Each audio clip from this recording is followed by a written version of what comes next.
The numbers have climbed steadily. Every fresh case creates worries among citizens, while prompting authorities to take further actions.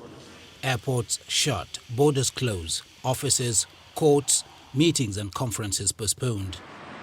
These are necessary proactive steps that are replicated across the states. And now the Federal Executive Council meeting is suspended. Nigeria is gradually shutting down for good reason, halting COVID-19. Achieving this objective will come at a stiff price in the face of tumbling oil prices. Question is, what happens when the council doesn't meet, if and when the need for such collective decision arises? Decisions that are supposed to be made by the Federal Executive Council are not made.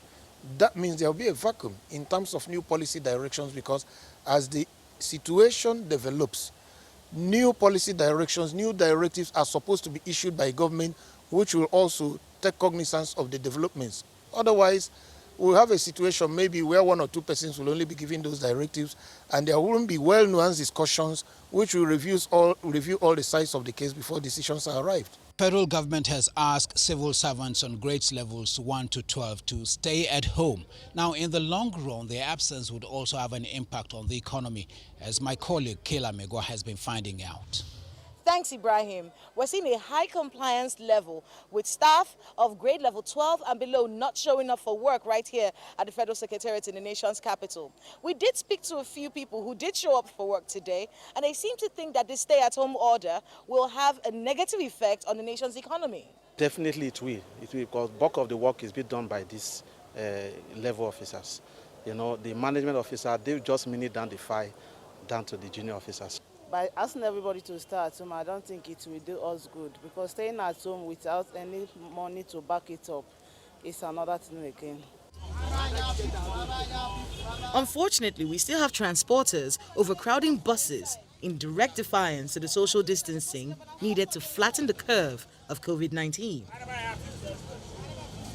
The advice to stay at home to avoid infecting others or being infected by COVID-19 is largely being ignored by residents of the nation's capital.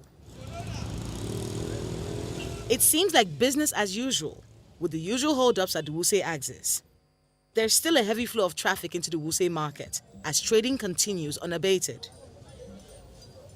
This non-adherence to the stay-at-home order, along with the directive that grade level 12 and below civil servants should stay at home, is worrisome to economists.